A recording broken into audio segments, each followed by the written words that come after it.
Hello mga kaulam! Naku, eto na naman, Diyos ko mga kaulam, magugustuhan nyo itong aking tinapang salinas na galing sa Batangas. Pasalubong ng aking pamangkin at saka ang aking nilabog na malunggay mga kaulam.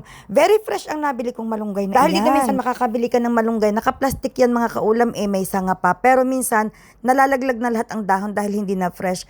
Pero yung malunggay na yan, very fresh ang nabili ko. Siguro babagong pitas. Tamang-tamang umalis ng bahay ang aking asawa at naghatid sa aking anak. Kaya naman, ako'y nakapagprito ng tinapa. Ay di yun nga mga kaulam. Ay iyang ulam ko'y nilabog na malunggay. Pag sinabi namin sa Batangas na nilabog, pinakuluan lang yan ng may asin at bawang. Dati mga kaulam, maraming bawang ang nilalagay ko para mas mabango. Kaso, doon nagtitrigger ang aking acid reflux. Kaya hindi na, nagbawas ako ng bawang ngayon. 2 piraso lamang aking nilagay. Pero the best talaga ang malunggay. Napakatamis-tamis ang lasa pagka ganyang sariwa. Actually mga kaulam, ngayong Friday ng hapon, nagpaluto ang asawa ko sa akin ng biryani, chicken biryani. Masyadong napasarap mga kaulam ang luto ko ng biryani. Sabi ng asawa ko, masyado mo namang sinarapan. Kaya sabi ko, sige hindi na kita sasaluhan para bukas meron ka pang kakainin sa pananghalian. Ako magluluto na lamang na malunggay at saka tinapa. Sabi naman ng asawa ko sa akin, talagang wala kang planong kumain ng biryani.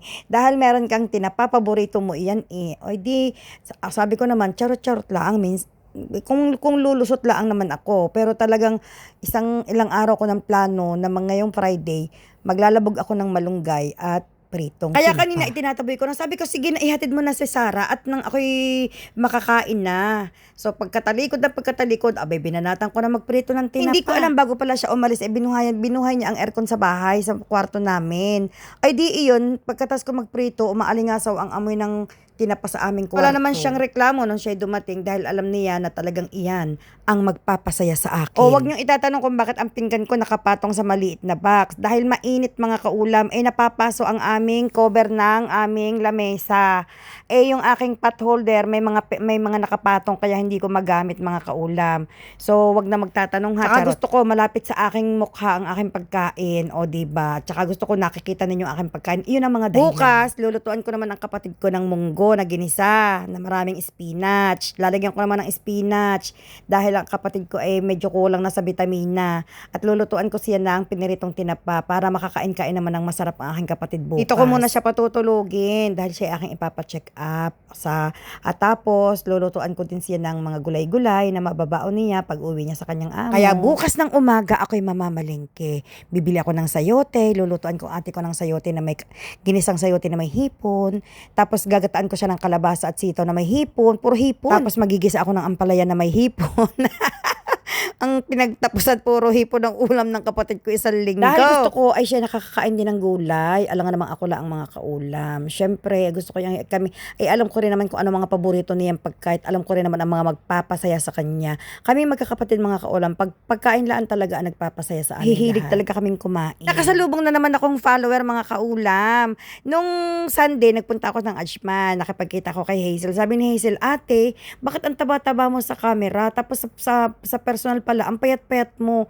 Hindi lamang si Hazel ang nagsabi niyan mga kaulam. Lahat ng follower na namimit ko sa labas, lagi nilang sinasabi, bakit ang taba-taba mo sa camera, tapos sa personal, ang payat-payat mo. Siyempre mga kaulam, ganun talaga. Kailangan ipasurprise natin sila sa personalan. Dapat baligtad, hindi yung ang ganda-ganda mo sa camera, tapos tsaka mo pala sa personal. Meron din isang bumili sa akin ng bagoong, nung nakipagkita sa akin, sabi niya, hala, bakit ka nila binabash?